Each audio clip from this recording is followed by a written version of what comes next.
کی قرآن هم ډیر زیات بختور دی خو چې په چا نازل دی د کونینو سردار لم رب لا یزال څه ډېر بې حسابه برکات او کمالات ورکړي.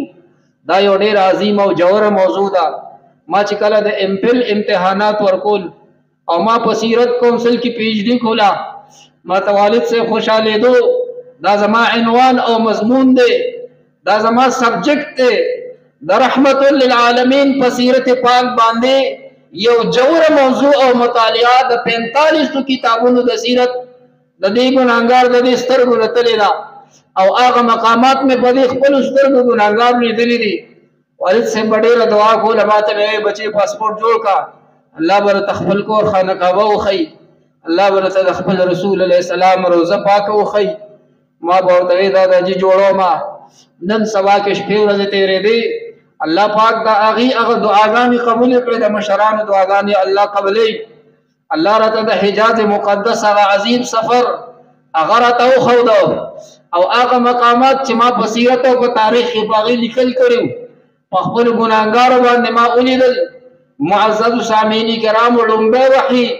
چې د کونینو په سردار مبارک باندې نازل شوه د 13 سپارې د سورې علق اولنی 15 آیتونه جبريل امیر علیہ السلام د اسماني فضانا په خپل شپږو سوو وزرو سره جبل نور ته تشریف راوړو. دا د بیت الله شریف نه په روډ باندې چې سړی ځي 17 کیلومتر لري دی، غرونه نو هم ډېر زیاتو. دا غر جبل نور رسول الله ځکه خوښو چې دې کې به د عبادت دپاره کېناستو نو مخامخ به ورته د الله کور بیت الله شریف ښکارېده. په غار حرا کې عبادت کولو. 15 آیتونه اولنی د سورې علق جبريل امین علیہ السلام نازل کړه. اقرا باسم ربک الذی خلق خلق الانسان من علق اقرا وربک الاکرم الذی علم بالقلم علم الانسان ما لم يعلم. په آقا مبارک د کونینو په سردار ساړه غوندې راله کور ته چې راغې د مؤمنانو مور خدیجة الکبرا رضی الله تعالی عنها سلام الله علیها هغې ته وی د مؤمنانو مور زما خو ساړه کېږي، ما ته داسې تکلیف میلاو شو،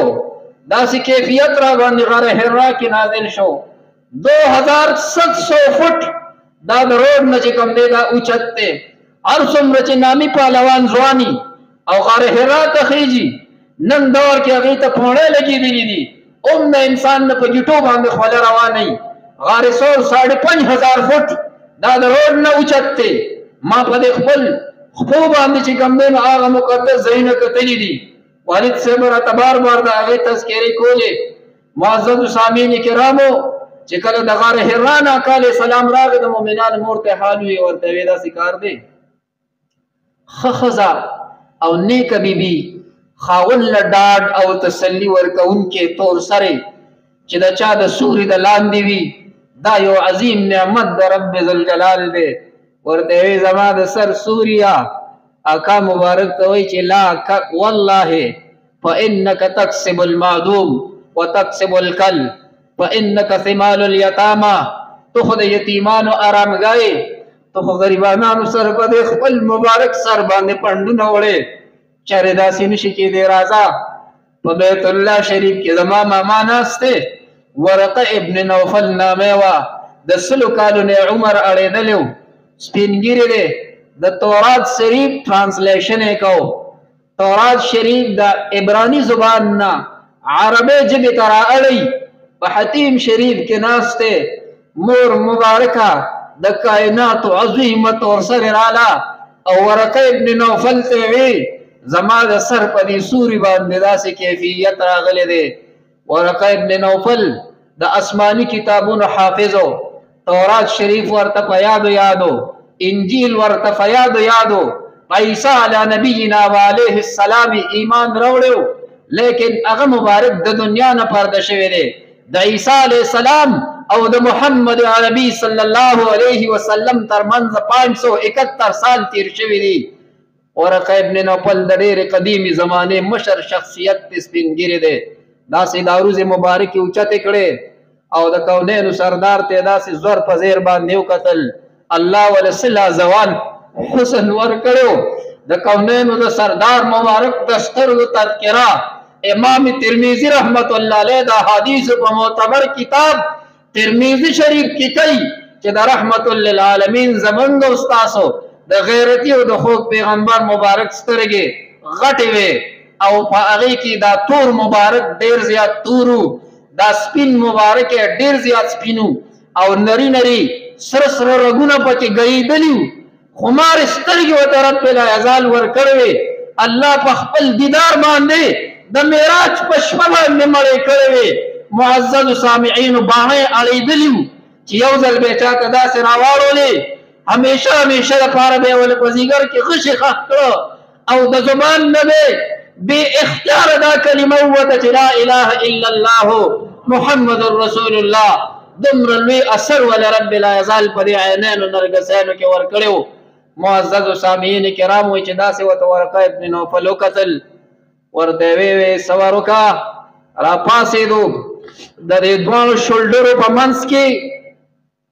بین کتفیه مهر النبوت صلی الله علیه وسلم مهر نبوت لګیدلو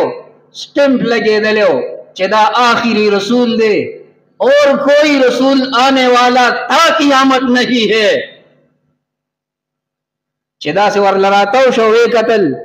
هغه مهر نبوت په ډیر ادب احترام سره خپل کو او ورته او فرمایل فوالله انك لنبي هذه الامه اللہ کی ذات کی قسم آپ آخری رسول ہے اس امت کے لیے میں گواہی دیتا ہوں کہ اللہ ایک ہے میں نے آپ پر ایمان لایا ورقہ ابن نوفل عیسیٰ علیہ السلام تا خیرباد ہوئے او دا کونین پا سردار باندی ایمان روڑو دا سیتی اگا مبارک پاستلا سنا چی در ریخمون دیر زیاد نرمو انس رضی اللہ تعالی عنہ خادم خاص وائی د ترمذی شریف حدیث ته د احادیث معتبر کتاب دی ما پخپل د استادانو نم لستی دی او شاګردانو ته مویما وای ما بچ کله د کونینو سردار سره مصافحه وکړه او لاس مبارک به ور سره ملاو کو او بیا به مې خپل پوز تروړو وای ما به د الله په ذات قسم ک د عطر په چوتای او ډبی کې مې لاس غو پکړې دی ما رأيت الين من كف رسول الله صلی الله علیه وسلم ما د دوانو جهانو د سردار د لاس مبارک پشان پاسته لاس په کائناتو کې د چانو لیدلې الینا من حریر ولا دیباج نه د شام او د مصر او د عراق په غریخو کې دومره پوسواله دي کم مزیدار او پاسته او خسته لاسونه چې د کونینو د سردار د محمد رسول الله صلی الله علیه وسلم ادا لاس مبارک ادا سی ونیو او دا سی وته په زور زیرو قتل وای کاش چې ورقه ابن نوفل ژوندۍ ګوره دا د مکې خلک ډیر زیات سخت دي د الله حبیب د کلی نه ودی وباسي ښه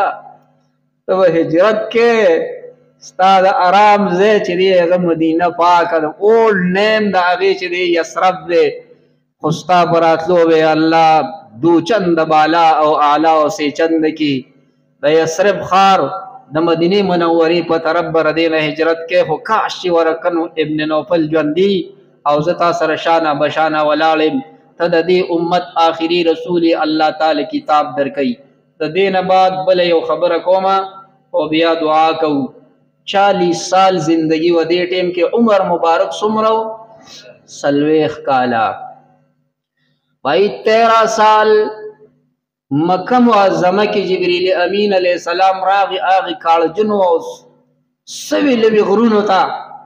چې په کوم ځای کې و د دواړو جهانو سردار مبارک تشریف فرماو نو هغه خادم خاص ته التبراغي په مقابله د موسی علیہ السلام کې چې هغه ته وی تورات دل درکوم خو یو شرط کوي تور تبرازه او سلوي خره وروجینی سي دا الله حبیب الله ته به حد ګران دی او په امت باندې ډیر زیات خفقیدون کې دی هغه خيسته او مزیدار سترګې چې صحابه کو ته په یو نیب قتل باندې ته بل اړختناړل د دې امت د بار رب لا یزال ته په دغه سی وشتم شپه ډېر جړېدلې وي معزز سامعین کرامو عرض مې ردی خبرې کو چې دیار لسکال مکی معظمه ته جبرئیل امین علیہ السلام راغی کاکا علیہ الصلوۃ والسلام طائف کې جبرئیل امین علیہ السلام طائف ترازی کاغه په بطحا کې دی جبرئیل امین علیہ السلام بطحا ته راځي کده د کونینو سردار د خپل بچو حسن او حسین سره دی جبرئیل امین علیہ السلام ال ترازی او کده مؤمنانو مور ولا غولیل تور دلې دلې زلفه د زیتون پتیلو غوړې کړې د لرګي منګز به پکې داسې وګرځولا دی زینو پورې وخت مبارک اوارو او د غوږ د پوسکې نه دی خوا یضرب منکبه اقال سلام ډیر زیات پهلوان همو د سینې په اعتبار ډیر زیات جرأتمن همو په تمام کائنات کې یو انګريز یو عیسائی سائنسدان او محقق تیر شوی دی 100 من 100 عظیم شخصیات داغه یو کتاب دی پاغي کې پہلا نمبر د دوانو جهانو سردار مبارک لیکلی دی د کائناتو کې پس رب العزالنا د عظیم مرتبه خاون جناب محمد رسول الله صلی الله علیه و آله وسلم دی